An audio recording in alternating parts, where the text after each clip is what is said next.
반갑습니다. 이투스 수학영역 차연입니다. 이제 2023학년도 수능에서 마지막 강의입니다. 파이널 모의고사 강의 OT를 시작하겠습니다. 수능이 진짜 얼마 안 남았죠? 이제 강의 녹화하는 시점이 9월 평가 모의고사 보고 나서 이제 직후 시점인데 수능까지 한 3달도 채 안 남았습니다. 모의고사 강의를 진행할 때는 항상 이렇게 마음이 서운해.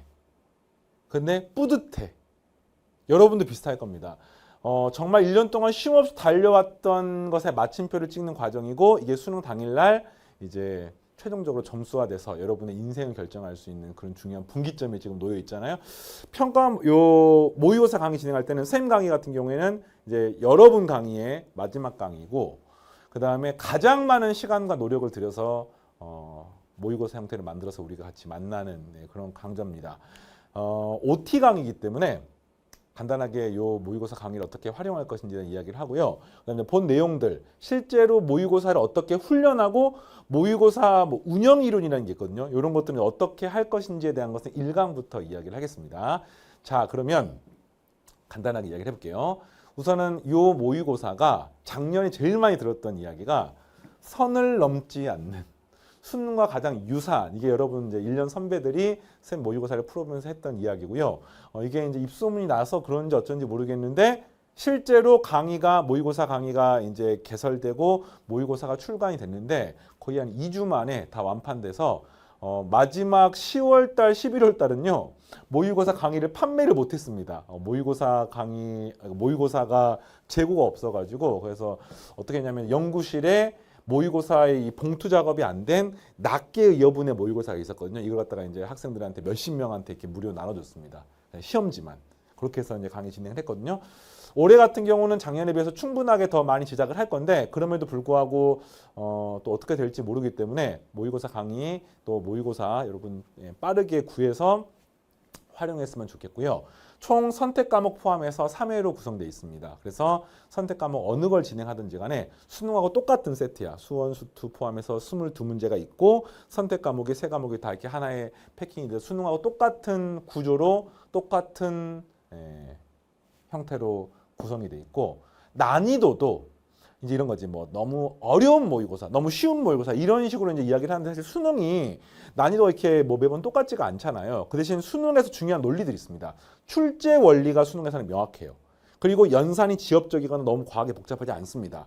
그 다음에 논리도 뭐 예전에 이제 킬러 문항이 있던 시절에 일부는 과거 30번이 진짜 어려웠었는데 최근 수능은 오히려 중킬러급 문제가 조금 더 이제 비중이 커지면서 킬러는 좀 쉬워진 추세거든요. 그런 추세. 그리고 모의고사를 만들 때 올해 6월, 9월 평가원 모의고사가 진행이 됐잖아. 특히나 이제 9월 평가원 모의고사가 모의고사에서 가장 비중 있게 반영이 됩니다. 왜냐하면 6월 평가원 모의고사는 전문항이 들어간 게 아니잖아요. 전범위가 아니잖아요. 그리고 6월 평가원 모의고사는 항상 매번 새로운 시도를 많이 합니다. 신유형 문제들, 새로운 논리들. 그런데 이제 9월 달은 점점 수능하고 유사해지면서 실제로 올해 9월 달에 바뀌는 새로운 형태들, 뭐 대표적으로 뭐 출제 원리가 새롭게 나오면 그 내용들. 난이도도 작년 재작년 비교하면요. 작년 9월 평가원에서 난이도가 수능하고 관계가 있었어요. 근데 재작년하고 좀 달랐습니다. 대표적으로 뭐 킬러 문항과 중킬러 문항의 문항수, 문항 배치, 문항 번호, 분포 이런 것들이 매년 달라요. 그러니까 문제가 쉽냐 어렵냐를 말하는 게 아닙니다. 똑같은 난이도의 문제도요. 문항 배치를 어떻게 하냐에 따라서 학생은 체감 난이도가 확 올라가거든요. 확 떨어질 수도 있고. 그래서 그런 것들. 그리고 공통 과목, 선택 과목 간의 밸런스가 있습니다. 예를 들면 작년 수능 같은 경우에 공통 과목하고 선택 과목에서 선택 과목이 문항 수는 당연히 작잖아요. 공통 과목이 22문제, 선택 과목 8문제입니다. 근데 선택 과목 8문제지만 공통 과목의 8문제보다는 시간이 많이 걸리게 수능에 출제를 했습니다. 그러니까 선택 과목의 3점짜리 중에 한 문제 정도는요. 공통 과목의 4점짜리보다 어렵거나 육박하는 수준의 문제가 모든 선택 과목에서 출제가 되었습니다. 이거는 이제 이런 게 이제 수능하고 그다음 그의 모의고사를 토대로 선생님이 만든 모의고사에 반영을 해서 출제를 한다는 점을 생각하시고 당연하게도 매년 단 한 번도 보도 듣도 못한 신유형의 문제들이 등장합니다. 그 문항들도 들어가 있어요. 그래서 충분히 실전하고 비슷하게 연습할 수 있게 만들었고요. 이 중에 한 회차는 올해 9월 평가원 모의고사랑 문항의 번호와 단원 구성을 아주 유사하게 만들어 놨어요. 몇 회인지는 말 안 하겠습니다. 그래서 이런 거지. 9월 평가원 모의고사의 귀환 이런 느낌으로 한번 그 대신에 당연히 단원만 비슷하지 논리는 다 달라요. 근데 이런 거는 9월 평가를 자꾸 반영해서 만들었다는 점 참고하시고 어쨌든 네, 본 강의 시간에 또 같이 얘기하겠습니다. 어떻게 공부를 하면 좋냐? 일단은 모의고사 막 푸는 게 아니야.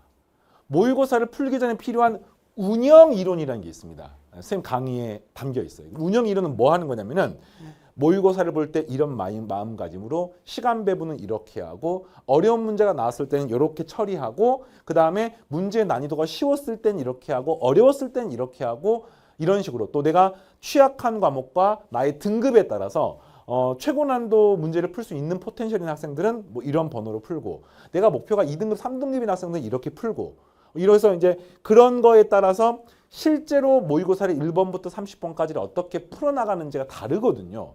그래서 이거를 그냥 막 내킨 대로 푸는 게 아니라 그 전에 운영 이론을 학습을 해서 작년에 요 운영 이론에 대한 강의가 학생들한테 굉장히 많은 좋은 반응이 있었어요.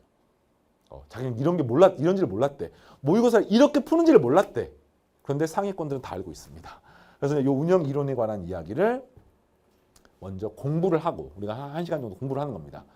그래서 이제 당연히 수학은 수학대로 공부하고요. 모의고사의 기술적인 부분은 그 기술적인 공부를 하는 겁니다. 그래서 이를 토대로 시험 보는 거야. 시간을 재고. 그 다음에 시험을 볼 때도 주의사항들이 몇 가지 있어요. 이거 다 운영 이론에 들어가 있습니다. 시험을 보고 나서 이제 해설 강의랑 오답 정리를 하는데 여기서 제일 중요한 게 시험 보는 그 순간에 100분 동안 어떻게 자기가 시간 배분하고 집중해서 풀지가 제일 중요하잖아. 근데 선생님은요. 요거보다 이 앞에 요 내용들을 모의고사의 훈련이 충분히 안 된 학생들은 좀 시간을 들여서 공부를 했으면 좋겠다. 그래서 운영 이론이 작년 같은 경우에는 2시간 분량으로 학생들하고 공부를 했었습니다. 근데 올해 같은 경우는 조금 더 플러스 알파를 하려고 합니다. 그래서 해설 강의를 듣고 그 다음에 이런 게 있어요. 쌤 제가 기본기가 부족해서 모의고사는커녕 뭐 이것도 잘 못하겠습니다. 이런 이야기를 하더라고. 근데 쌤 거꾸로 물어볼게요. 준비가 완벽하게 되면 수능 볼 겁니까? 아니잖아요. 내가 준비가 안 돼도 시간이 흘러가다 보면 수능을 보게 됩니다. 그러면 뭐야?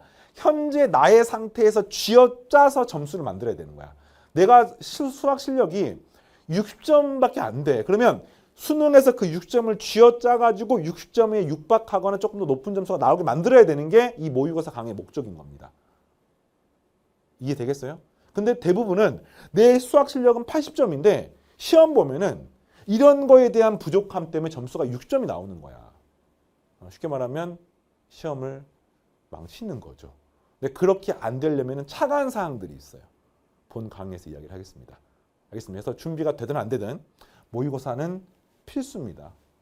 기본기가 부족하건 또는 최상위권 학생인 건 모두 다 풀어보기 전에 운영 이론 학습하고 공부한 다음에 또 계속해서 이야기를 나누도록 하겠습니다. 알겠죠? 자, 쌤은 본 강의 1강에서 여러분들 만나겠습니다. 마치겠습니다.